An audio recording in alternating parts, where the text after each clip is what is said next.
So, Sonia Lo, CEO of Unfold, thank you so much for joining me on the Vertical Farming Podcast. Thank you so much for inviting me. So, for the benefit of the listener, we were connected briefly at Indoor AgCon in Las Vegas. It was my second time. Indoor AgCon last year was my very first vertical farming conference, and so it's been a slow entry into the conference world, and definitely one of the best experiences when you get to meet the people firsthand, face to face, who are really making a lot of interesting changes and developments in this space. Was it your first time at Indoor AgCon specifically? No, Okay. so I hadn't attended in several years, I think, just Okay. like everybody else. And then had attended at the very beginning when it was very small, much more intimate, but Yeah. also not full of professionals. So there were a lot of long beards and lots of people who were really focused on the cannabis industry. Oh, okay. And so, what was your biggest takeaway being there this year, and specifically in your role as CEO of Unfold? Was it a completely different experience? I understand from the team it was the 10-year anniversary, but it also doubled since last year in terms of attendance. I was really happy to see the size, the kind of professionalization of the industry, the Yeah. entrance of course, institutional capital, but which, of course, then attracts institutional level talent.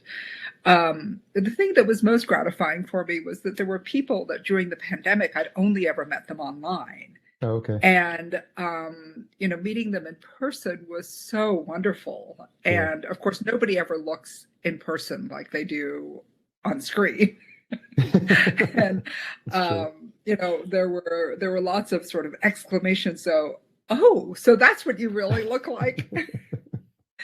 But I That's also great. loved the fact that the booths were so informative, and lots of players had really great collateral set up.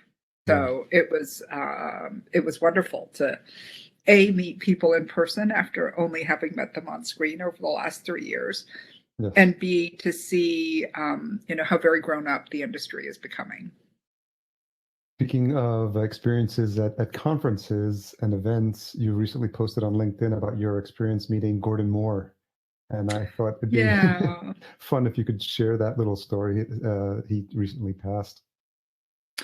It's a very poignant memory for me. I had been invited to Davos. I'd won an accolade as one of sort of the world's 100 tech pioneers, and this was in the year 2000. So Okay. this is a long time ago. Yeah. And Davos at the time was slightly more chaotic. I mean, now I think there's very organized chaos, very sort of structured, and, your badge lets you go to different parts of the conference. But at the time, it literally was a sort of sleepy little ski town where, really significant world leaders gathered to have a sort of off the record conversation, right? Yeah. And I must have looked very confused as I walked into the main hall. They had these sort of gates that you badged through, and this very kindly older gentleman came up to me and he said, "Oh, are you lost? Is this your first time at Davos?" And I said, "Yes, it is. And I'm here as a tech pioneer." And he said, "Oh, well, just kind of follow me around and I'll make sure you meet really interesting people and get to all of the bits that you need to get to." And I thought, okay, great. And if I'm not, if I remember correctly, he was wearing like a cardigan, and I thought, oh, what a really nice kind of older man, right? And we ran around and we took all the little buses. And I finally said to him, it was about 2 o'clock in the afternoon. I said, "I'm so sorry. You've been really kind to me. I don't know who you are." And he said, "Oh, I'm Gordon Moore." And he gave me his card, which was this impeccable cream colored little rectangle with just Gordon B. Moore on it. Yeah. And I think it had a telephone number on the back. Okay. I've got it somewhere, but Yeah. he said, if you're ever in Silicon Valley, look me up. And I was like, yeah, I'll do And that. you, No. yeah. Yeah. I think it's hard to really think about the significance and the impact Gordon has had on the industry. And you can see a lot of people talking about him and his legacy on LinkedIn and various other places online. Can you think of anyone else there's several folks maybe that come to mind, but just in terms of that stature, I mean, there's a law named after him as well. And just kind of how, just thinking back about the impact of like one person in an industry and how that almost like leaves a legacy for him. I think he stands in a class of his own, Yeah. right? Yeah. For both his accomplishments, but also because of his graciousness. And I think that there is an enormous distinction between people who've created great wealth and people who leave a legacy, right? And I think he left a legacy for being kind and thoughtful and very accomplished in a way that I think the creation of great wealth without those characteristics, you know, money is money. Yeah. But I think that the ability to use that money to great good is something that is truly world changing. Yeah. And, he really walked the talk. Yeah. Well, thank you for sharing that story. It's very nice, especially when people maybe just see someone like that from afar, to have had that personal contact with him really probably affirms for a lot of folks what they, their opinions of him. Did that experience did that experience color your thoughts about how important it is to be generous, to be helpful, to provide that mentor role for folks who might have been in the same position you are? Do you think about that? You've had multiple roles as a CEO and as a leader, and I'm wondering how you think about the ability to provide that guidance and mentorship to folks who are just coming up. So the way I describe it is that in the last, I've been working for 30 something years. And during that time, I think of the people who've worked for me, probably only a handful, and I literally can count the people on the fingers of one hand, would not work for me again. Okay. And of the people I've worked for, um, again, I think I could count on the fingers of one hand people that would not hire me again, right? And so I think that's testament to an ability to work hard, but also to be compassionate and thoughtful. And that doesn't mean necessarily that I'm incapable of making hard decisions. I think what it means is you have to demonstrate your experience and longevity of term sometimes by helping somebody who is not in the right role to understand that they're not in the right role. It is not kind to keep somebody in a role to which they are deeply unsuited. And the other rule about startups is that everybody you hire is in the wrong role to start with, because they're either underqualified for the role but have sheer raw talent and enthusiasm, and they grow into the role as the company grows, or they're overqualified for the role, and you just have to hope that the company grows quickly enough and continues to be challenging enough for the role to meet their expectations. But almost never have I hired somebody into a startup that is absolutely perfect at that point in time, because then something is not right, because the startup isn't moving quickly enough. Yes. I'm curious, Sonia, you just mentioned your 30-year career. I saw that you had stints, it appears to be like in legal, in the startup world, as an advisor, multiple roles as a CEO. I'm curious, as you were starting your career, was the goal always to lead, to be a leader of a company? Is that something that you had always aspired to? Not at all. Okay. No, my early career was, as you noted, I thought I was going to be an attorney. Yeah. An attorney, even if you demonstrate thought leadership, is always in an advisory position, right? And I discovered after a really special internship at a firm called Gibson Dunn, which at the time was the largest law firm in the United States, that I was not really going to be an attorney. I didn't like being in the advisory role per se. So I then went to Deloitte and was a management consultant there. And while I loved the deeper insight into business, I again didn't love the advisory role. And then the last advisory role I did was after my MBA. I went to become an investment banker. And that really clinched it for me that I really didn't like being on the advisor side at all. And ever since then, I've been a principal, whether that is a principal investor or whether that's to be an entrepreneur. And as you've matured in your role as a leader, how have you grown specifically as a CEO? So I had my first CEO role when I was 29. Wow. And this preceded the whole sort of dot-com era, right? So this was CEO of a retail venture. And it's a lot harder to be sometimes the youngest person at the table. And of course, over time, I'm no longer the youngest person at the table. The other way I think I've grown is again that understanding that somehow the best kindness is not to keep somebody in a role, sometimes pushing them along into the right role, Hmm. helping them understand where there might be a better fit is the right thing to do for that person. It's not a kindness to leave somebody in a job for which they are not well suited. Mm. And is that something you learned along the way, or is that something that guidance that was provided by a mentor? No, that's something I learned along the way, the hard Okay. way, right? Yeah. And my natural tendency is to be collegiate and friendly. And I think as a female leader, your toolkit is both broader and narrower, right? Mm. Because I think shows of strength have to be expressed in different ways. Shows of displeasure have to be expressed in different ways because, as a woman, the interpretation of how those emotions are expressed can be interpreted differently by the receiver. Yeah.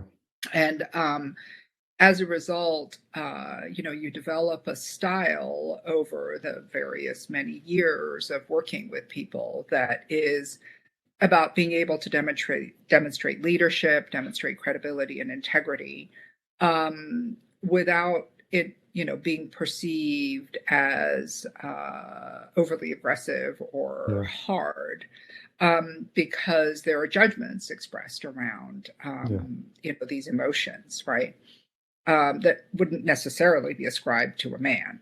So, um, those are some of the nuances I think that you learn along the way. I'd be remiss with the mention of the appropriate demonstration of strength if I didn't mention the fact that you're also a black belt, if I remember correctly. Is it Not in in many karate? years. Yeah. No, in Taekwondo. In Taekwondo, yeah. So I'm South Korean by origin. Yeah. Um, yes, so it's an amazing thing. Both of my kids are taking it now, Okay. and it's fantastic for the physical discipline, the mental awareness and discipline. It's very hard to do as an adult. Yeah. The amount of time, so I gave it up after my first real job after business school because Okay. you can't keep up a level of engagement with the sport without really being, training a lot. Yeah. And so, I probably did it for a couple of years after I finished business school, but then transitioned to other sports. Would you say that the lessons learned during that time, I took martial arts for a period of time as well. There's something about the discipline that you learn that's instilled in you. And I think those lessons never leave you, even if you don't end up continuing with the sport. Indeed. And, things like flexibility. I continue to be very flexible. I probably don't have the strength that I did, but, agility, the ability to be coordinated, all of these things stay with you for life. I also, you seem to have a lot of talents and interests as well. I noticed that you're a cookbook author as well. Where did that passion, was that a passion, lifelong passion for food? So I've always loved to cook, Yeah. and I went to culinary school Yeah. as a hiatus between one particularly challenging venture, which ended up being net successful, but Yeah. really, really draining. And then setting up my own firm. And I absolutely loved it. I loved cooking, and doing so at a level that was, professional, basically. Yeah. Um, so when I came back into the farming world, which was unusual, the lens that I always applied was going to be from a sensory basis, right? Does this taste good? Hmm. Does it taste better? Yeah. The science, the precision of vertical farming, of course, appealed to me, but the ability to replicate that, the difference in taste and texture, Hmm. the implied difference in nutrition, because of the freshness, all of these things really matter to me. Did you attend with the intentions of becoming a chef, or did you just want to have the experience of learning like the culinary arts? I wanted to take my cooking skills to another level. Okay. I didn't really think I was going to be a professional chef for very long, and all Yeah. told, I did it for about 2 years. Okay. And I didn't love the inefficiency of the restaurant Mm. industry. Mm. And there's a lot of waste, a lot of talent goes to waste, Yeah. because again, management skills are not something that are often taught. And so you see, there's that great saying about how people join companies but leave managers, Mm. and I saw that a lot Yeah. in cooking. Right, people Yeah. are very, very talented. They join a Michelin star restaurant because they think, "Oh my gosh, I'm going to learn from this great person," and then they turn out to be a monster.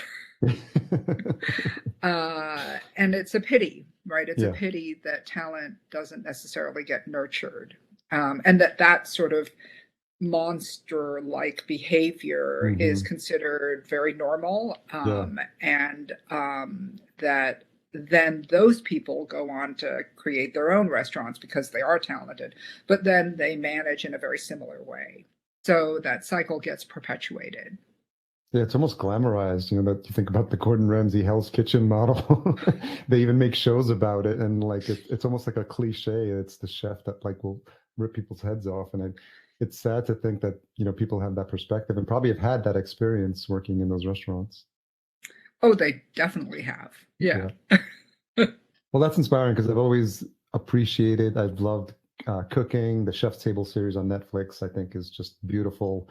I still have my subscription to Cooks Illustrated, so I think at some point I may even just thinking about it as not with the goal of being a chef, but just I think to your point, there's something to be said about the discipline of learning the skills and improving, even if the end product is just to improve my skills as a cook, I think would be beneficial. So it's something that I'll definitely be giving some second thought to. I think it's a wonderful skill to Yeah. have, and even at the end of a very long day, I find it enormously relaxing to cook. Yeah, me as And well. now I cook for my kids, right? Yeah. But I do love it. I love Yeah. the sort of. I also love washing dishes, so that sort of It it is, yeah. definitely it definitely caters to the OCD in me. I can definitely relate. There's something meditative and relaxing about putting that energy towards that. So, on the same page there. So, as we gradually make our way into the world of vertical farming, you did have a stint at Google, I noticed as well. And I'm always curious about folks who have had um, experience in the Google complex, what that was like, any takeaways from that? I think the organization today is very different from the Yeah. one that I joined. I was at the cusp of the first generation of managers Okay. who were just vesting out of their shares, and everybody had made a very significant sum of money. Some had made transformative amounts, and others had merely become very, very wealthy. And I think, as with so many first generation technology companies, there was a mismatch between the sheer raw talent and the management skills that were required to manage an organization at scale. So, coming in as somebody who'd had more than 10 years of work experience, it was challenging to be confronted with questions which didn't seem very professionalized. So I would ask questions about why certain parts of the process were set up the way they were, and I would get a response which is, "That's not very googly of you to ask that question." So my sort of more measured response would be, "So what is googliness? How is it defined?" And Yeah. the answer was, "Well, if you have to ask that question, then you don't understand." Which is a really frustrating, and I mean, it's a little bit like a playground, right? Oh, yeah, Where yeah, you're not going to get chosen for the team because you just aren't part of the team. yeah. Um, and my tenure there wasn't very long, specifically because of these cultural issues. And I think the organization has gone on to grow. Again, I think I was there at an inflection point. And I think that the self awareness of the professionalization that needed to occur, particularly in terms of management skills, has occurred, right? Yes. And I just happened to be there at this inflection point. Thanks for sharing that. It's always interesting to hear what folks' experience there is like. So your next move was into a CEO role at Crop One, and I'm wondering if you could just tell the story about where you were at the time, what you were hearing or experiencing in terms of the world of vertical farming, and how the conversations leading up to you making being offered that position and deciding to take it, and what that experience was like. Yeah, so I was in a sort of arm's length hire, right? What had happened was that a former boss of mine from Deloitte had approached me because I was working with a European family investor and said, "Oh, you guys are making investments at early stage." And I said, uh, "Sure." And I saw that it was farming. And I said, "Well, I don't know anything about farming or agriculture." And I discussed it with the head of the family. And he said, "Oh, we know a lot about agriculture because, we own a lot of agricultural land." And I said, "Great. Well, here's this deal. Have a look at it." And they came back with a view, which was a very powerful one, that if the unit economics of this type of deal are even remotely true, this is something that's going to transform agriculture. And so I put in a little bit of capital alongside the more substantial check that this investor wrote, and really thought nothing of it. And I was helping the entrepreneur with, just sort of tidying up their books, classic entrepreneur, lots of enthusiasm, not a Yeah, lot of governance. yeah.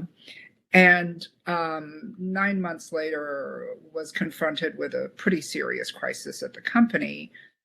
And, had basically the kind of question we had to ask ourselves was, do we write this off, or do we try to fix it? Mm, And I spoke to all of my co-investors, and they were like, "Well, can you handhold him? Can you see if you can figure this out?" And I said, "Okay." So I leaned in, thinking I was going to be there for 6 months, maybe. And I was there for 6.5 years. yeah. Um, so it was definitely an unlikely transition, not anything that was particularly planned, Yeah. but something for which I am forever grateful because, at a relatively later stage in my life, I discovered that this is my industry. I mean, this Mhm, is the thing I want to do forever and ever. mm. When you joined, was it Crop One and did Freshbox, would they both coexisting at the same time, or was there a timing that Freshbox came after? No, there was another name which Okay. the founder had given the company. When we did our trademark check, we realized there were three other companies that were trademarked Okay. with the same name or a variation thereof, with hyphens here and there. Yeah. And trademarking that particular name would have been extremely challenging. So we went through a branding exercise, and the fact that we were originally in shipping containers, people liked the idea of a sort of fresh box. Okay.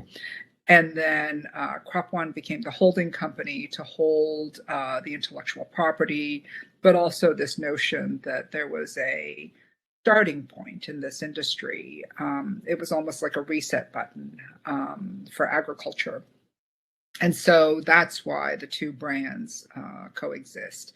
But it went through a formal rebranding. Okay.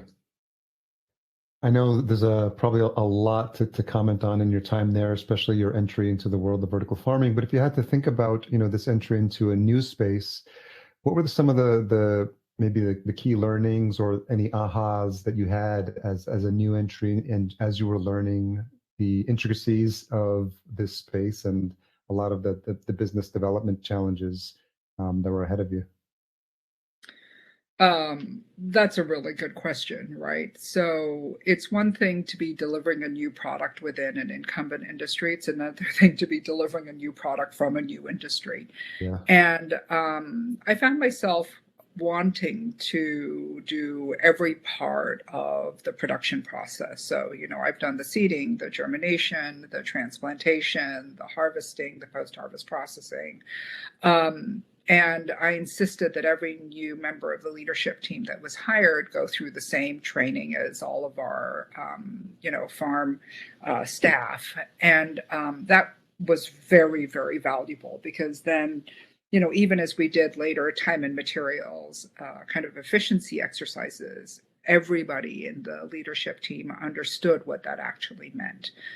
The other thing was getting our customers to understand why this product was more interesting, more valuable. And probably the seminal moment came not when we were selling into retail. I mean, I think, retail has such a problem with returns and losses, Hmm. particularly in produce, that anything that promises longer shelf life and that has a discernible taste and texture difference is going to be readily accepted. So I never thought that that was a challenge. It was pretty much pushing on an open door. But the next piece really came around profitability. And profitability at the time was sort of a dirty word. People were like, why are you driving this farm to profitability? And the answer was because it's a farm, Yeah. right? And the drive towards profitability really took every bit of business acumen, every bit of understanding about the underlying technology and what it was capable of doing. All of the humbling aspects of plant biology, because growing food is humbling. Yeah. And really understanding those efficiencies that could be delivered by the team. And we forced our subscale farm into profitability for 2 years, which was truly extraordinary. And, I think those lessons carried me forward to the point now where everybody's talking about profitability. I mean, that was Yeah. one of the other big takeaways from Indoor AgCon, right? Is my friend and colleague in the industry, Barry Murchie, who's the CEO of Goodleaf, he said, I think the industry is splitting into the dreamers, the squanderers, and the builders, right? And now it's the builders that are getting all of the attention Yeah. because profitability is back in style. It's cool again. Yeah. um, and that's great. That's great. Yeah. But I've never taken my eye off that particular ball. And I think that this industry and vertical farming as a form factor has its rightful place in agricultural infrastructure. But I don't think it's going to be able to continue without positive unit economics. I mean, I think every farm needs to be driven to have positive unit economics. Yeah, that's definitely something that I noticed as a trend in those conversations and in the panels. The refocus back on profitability, and I think it's probably an important discussion to have. And I appreciate that distinction of those different phases of the dreamers and the squanderers, and I think it is important to, especially for folks looking at the industry from the outside, right? They're seeing a lot of the investment coming in, and then they're seeing obviously the failures get highlighted. You see Fast Company, just all they talk about is like, has it reached its peak cycle? And obviously for folks that are within the industry, they know that this story is much more complex. But when you don't have companies that are focusing on profitability, it allows for some of those other failures to kind of seep through into the news. And I think it's not doing the industry any justice. Yeah, I mean, I think that the industry is populated with extraordinarily bright people, right? Yeah. And people who are bringing their time and talent and treasure from every walk of life. I mean, there is not a preset pool of former vertical farmers out there. Yeah. And those lateral sort of pools of wisdom are very valuable in getting this industry up and running very quickly, but also in really achieving step change gains. So I have every confidence that the industry is going to go on to, again, hold its rightful place in agricultural infrastructure. What I think is now happening, which is a very powerful thing to be happening, is that people are not speaking to the lack of profitability as a desirable state. Right. I think before there was this notion that you could just outrun profitability. Yeah. And of course, there are aspects to the industry on the intellectual property development side that don't necessarily have to be profitable, because capital that invests in that understands that there has to be development. But I think the farms themselves, in order for the industry to scale, require themselves to be profitable, right? I mean, they have to be project financeable, not venture financeable. And I mean, just to give you an indication, I once ran through a really boring math exercise of, what is the target addressable market? How many farms of scale would that entail? How many have been built to date? And basically, the number came to about 1,100 scale farms in order to have a viable addressable TAM in North America. I mean, we haven't even hit 50 farms, right? So there's a vast, vast runway ahead of us. But what I don't have is I don't have a crystal ball as to when those farms are going to scale. But that is a reasonable target number. I think it's achievable. I think it's perfectly financeable, but it won't be financeable in the lack of, in the absence of unit profitability. That's an important math exercise that I think a lot of people are going to really appreciate. So I think that particular segment of this interview, I'm sure, will be getting replayed a lot. So as we make our way into current day, after you left Crop One, you held a variety of different roles, a small stint at Sensei, some time in the dairy industry as well. So I'll let you sort of take us through to present day and sort of highlight more memorable experiences. I know you've had some advisory roles as well, leading up to the conversation about you taking on the role of CEO at Unfold. So I left Crop One and joined Sensei Ag, which is Larry Ellison's and David Agus's indoor growing venture. And we grew exclusively in greenhouses, and in 4 different climates. And that was amazing. And I loved the immersion into a growing form factor in greenhouses that use direct light. And so I'm very much form factor agnostic. I think where you can use light, you should. Yeah. The whole notion of the kind of significantly more control attributed to vertical farming, that is powerful. And I think it'll be powerful for certain crops, but I don't know that it necessarily is true in all locations. Yeah. So I was very grateful for my time building, acquiring, and retrofitting greenhouses and growing a multitude of crops. So not just leafy greens, which has been the sort of vertical farming go-to crop.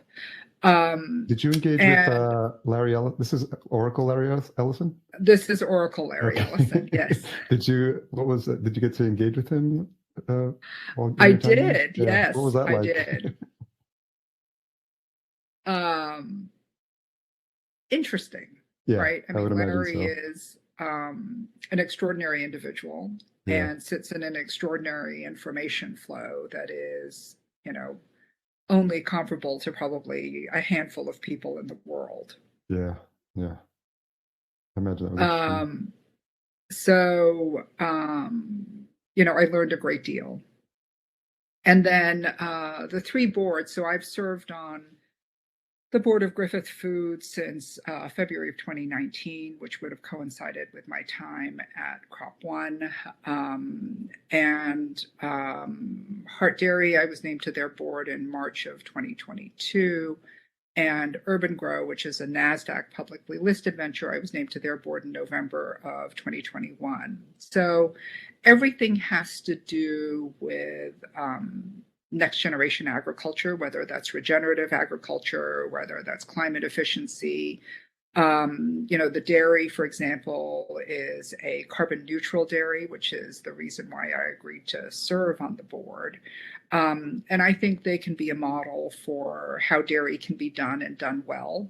And then Urban Grow, of course, is an EPC in the indoor growing space.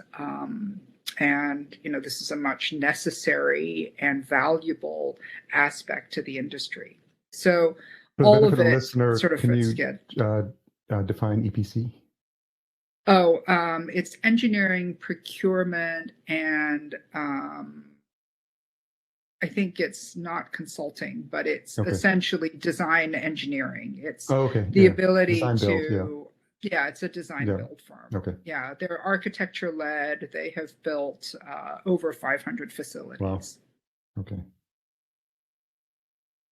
And that takes us to the commerce. I'm curious about I love origin stories on the show. So, these conversations about you being approached and what that looks like, and if that's a conversation with John or other members of the team as well. So I was approached by an executive recruitment firm that were looking for Unfold. And, given that I already had three boards that I was serving on, I was trying to think through, am I going to continue to only do board roles, or am I going to take on an operating role again? And I've always believed that the genetics piece of indoor growing is going to be transformative. I think that not just for yield, which of course is the big target, but also for taste and texture. So, irrespective of what type of form factor you're growing in, irrespective of where you are in terms of your distance to and urbanization, I think that genetics will play an incredibly important role. And so I joined Unfold in July of last year, and have really immersed myself in how much and how quickly the genetics industry has changed in the last 15 years. So it used to be that people were still breeding the traditional Mendelian way, right? Unchanged since the 1700s. Yeah. And now with the computing power that we have and with the sequencing of the genome of so many, food plants, wheat, I believe, was the last major one about 3 years ago. we now have all of this molecular information Mm-hmm. about plants. And so, the kind of 14 generations of breeding can be done computationally. And then you do the physical breeding in a greenhouse, which can dramatically shorten breeding cycles, but can also mean that you can search for traits. Again, on a database basis, as Yeah. opposed to physically having to identify them in the breeding process. So that's a huge, huge change, and very, very promising for the indoor growing industry. Did you look at when you were considering taking on the role, did you see it as the sort of appropriate next step in your career in terms of, and thinking about the challenges that you would have in this role and the opportunities as well? Um, there was definitely a structured view, a much more structured approach than I had taken when I joined Crop One, right? I mean, Yeah. Crop One, I sort of fell into it. I think with Sensei, the opportunity to work with greenhouses and to work with Larry was, again, without parallel. And the genetics piece was something that I knew was something I wanted to add to my understanding, if not skill set. And again, the immersion has been extraordinarily insightful. So we're probably 9 months in, roughly, I think, since you said July. And so if you had to look back in terms of what you thought you were signing up for when you joined, and what your experience has been like with the team, and what the roadmap looks like for you in your role at Unfold, and for the company itself.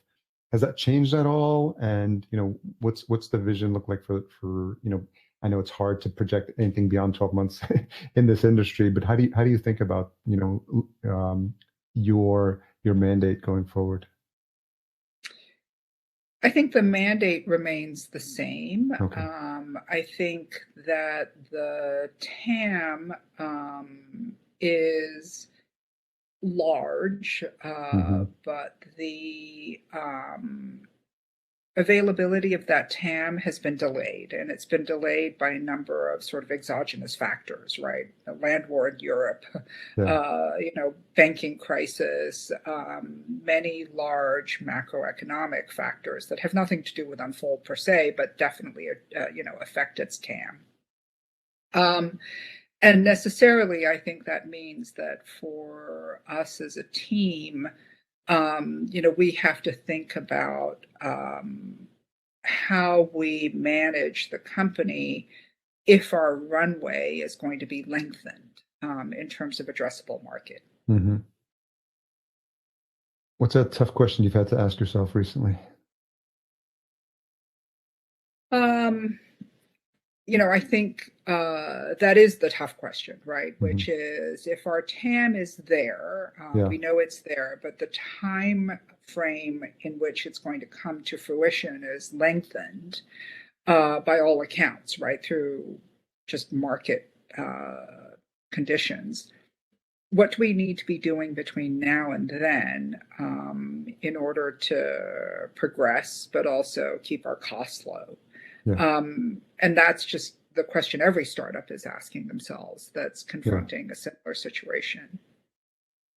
Do you think about your visibility in this role as a female CEO, especially in light, and it's something that I've experienced as I started the podcast, the the scarcity of female leaders in the space, and thankfully I've done my best to highlight a lot of those stories here. But I feel like there's also an opportunity to um, sort of shine a light on this as a viable career path, and a viable industry for not only females but also people of color who might be interested in joining the industry. I think about that as being an immigrant myself. Is that something you give any thought to? Um, it's not something I actively think about, but it's hard to ignore when I'm on a stage and everybody else is a white dude Yeah. in a Patagonia vest. Uh, I mean, to be fair, I think the industry draws from so many pools of talent just because there isn't a ready pool of talent for Yeah. vertical farming. Yeah. I think that it's inevitably about the relationship with capital, right? Mm, Because when an industry is venture financed, it's always sobering to remember that only 2% of venture capital gets allocated to women. And that number has fallen during both the pandemic as well as the current economic situation. So, if 2% is the upper limit, then I'm more than adequately represented on that stage, yeah. right? Yeah. If 2% is not the upper limit, then we should definitely be embracing more diversity. And that is across the board for anything that's venture finance. Yeah. And I think that venture funds are getting slightly better at it. Hmm. But, you know, until we can remove the emotion and the bias from the investment process, you know, it's always going to exist and it's always going to skew in favor of people who look like you. Yeah. So, um, I think that this industry has a much better chance at sort of democratization of opportunity because food is universal, but I think Yeah. also the future of agriculture in the 21st century is very much about being distributed, being digital, Hmm. um, and being proximate. And those three things would agitate for an entrepreneurial pool that are not up and down Sand Hill Road. Yeah. That makes a lot of sense. So, if you think about how you entered this field, if you think about what you see when you attend conferences like Indoor AgCon, the opportunities that present themselves that unfold itself, what has you most excited? If you sort of like look to the future in terms of opportunities or just the industry itself, like, where, what lights you up when you think about what's possible here? I think those three things, right? Distributed architecture, Hmm. um, the digitization of agriculture, and the proximity of novel architectural, sort of agricultural form factors. Um, you know, there are two things that I believe are going to kill us off as humans. One is climate change, and the other is diet. Yeah. Because the latency between cause and effect is incredibly long. Yeah. And, nobody realizes that their gas guzzling car today, I mean, probably today, but I think 50 years ago or 60 years ago, the cause to effect of melting polar ice caps was probably not as well understood, and the same again Hmm. today of if you don't have 50% of your plate that's fruits and vegetables versus processed carbs or processed meat, you know it's hard to tell a young person or a kid that's perfectly enjoying their Doritos, and personally I love Doritos, so don't get me wrong, is going to be the heart attack, at Yeah. 57, right? Yeah. So I think that our form of agriculture has an incredibly important and visible role to play in closing that latency gap for both climate change and diet, and therefore reducing those threats to humanity, right? Yeah. Yeah. And so that's what keeps me enthused and excited about this industry.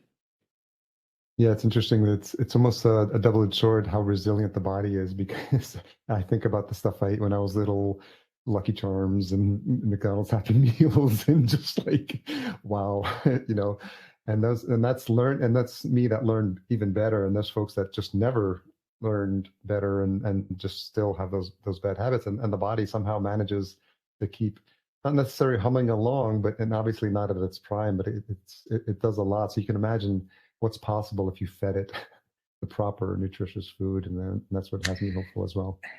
And that's complex, right? I mean, I Yeah, think that proper nutrition is definitely something that's available today, but it's not available at low cost and it's not yeah, available deliciously, right? yeah. Because, you go into a food desert and the local supermarket will have a bunch of mealy apples, right? And as a kid, you don't want to eat that. I read an extraordinary article about how children have to be served a new food a minimum of 14 times before they'll accept it. And if you are a parent that is, fairly wealthy, you're going to put that broccoli on your kid's plate 14 times, Yeah, even if you know it's just going to get thrown away. yeah, yeah. If you're a parent that is not, you can't afford that calorie loss, right? So you're going to put food on your kid's plate that you know they're going to eat. Mm, And I think those of us in produce appreciate the health benefits of produce, appreciate the deliciousness of a berry that's been picked out of the field, yeah. but that's not the berry that gets delivered, right? So we live with this infrastructure that's kind of a 19th century scale manufacturing set of principles around food Hmm. that perhaps are not the best for our health and also for our palate. And again, with that chef's lens, I'm always going to be looking for deliciousness as a driver to behavioral change. And I think that's where vertical farming has an incredibly important and powerful role to play, is that I think deliciousness is easier to dial in when you're in a vertical farming context. I'm making a note that I think I just may have come up with the title for this episode.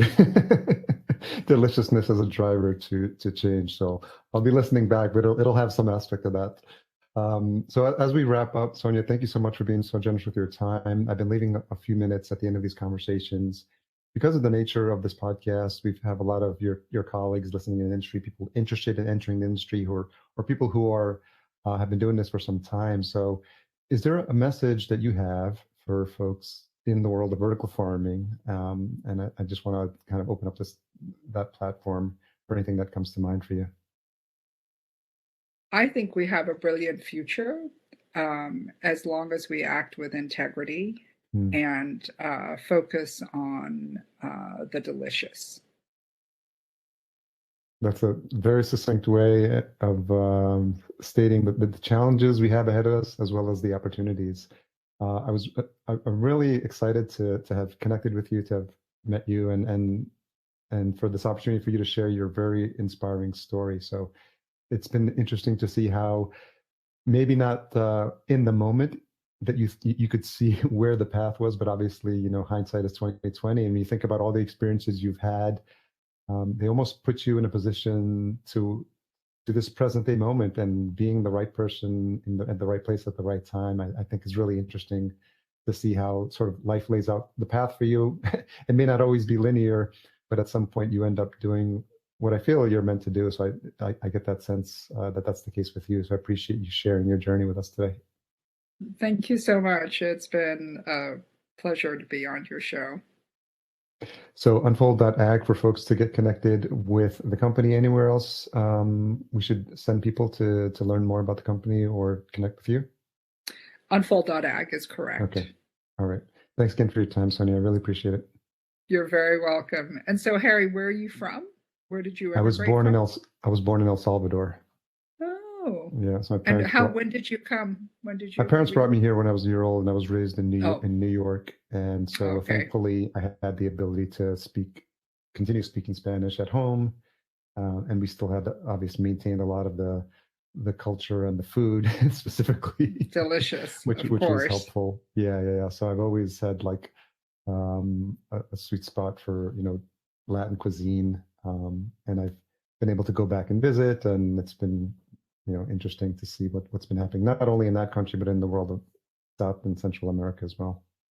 Indeed, indeed. And I think a lot of the superfoods, you look at things like green banana flour, a lot of the Yeah. things that I do and I learn at Griffith during the board meetings is how you can repurpose some food waste. Yeah. You know, and a lot of that is happening in Central America right now. Yeah. It A gets lot of that challenging. thought leadership. Yeah. Yeah. Sometimes it gets I'm in Minneapolis now, so I'm in the Midwest. I previously had lived in New York and LA as well. So it gets a little more challenging to find some of that cuisine. So you got to work a little harder. But I did recently come across a Salvadorian restaurant serving pupusas, which is Oh, tortillas I stuffed with. love pupusas. I love pupusas. I live in the East Bay Okay. Yeah. of Northern California, and when I lived on the peninsula, I had my favorite pupuseria that I would go to, right? Mm. And now I'm like, I don't know where I get a pupusa, you know. And I've got to do a little more investigation. Yeah. But yes, it is absolutely, they're delicious. I love the pupusas de chicharrón. Those are my Oh yeah, favorite. yeah, yeah. And I don't think I realized it until later on, the connection with Korean cuisine in terms of kimchi, Salvadorian curtido, which is basically Yeah, it's a it's the same. Yeah, fermented it's fermented cabbage cabbage. slaw. Yeah, That's right. That's right. yeah, And so delicious. No, I'll eat that stuff by the handful. yeah. And yeah, no, my family spent 8 years in Latin America. Oh, So okay, I spoke Portuguese before I spoke English, and then I okay. spoke Spanish after I learned to speak English. So I've spoken both languages all my whole life. That's right. I did see So. you comment on a LinkedIn post in Spanish. Oh yes, yes, with Mariana Yeah. Ferrari. Yeah, yeah. So where she made fun of my Spanish accent. Well, we'll She was practice a like, bit. "Why is it that? Yeah, why is it that you speak Spanish with a Spanish accent?" And I was like, "It's a long story." Yeah, long story. So we'll practice a bit next time we meet in person. Thanks again for Wonderful. being your time. So.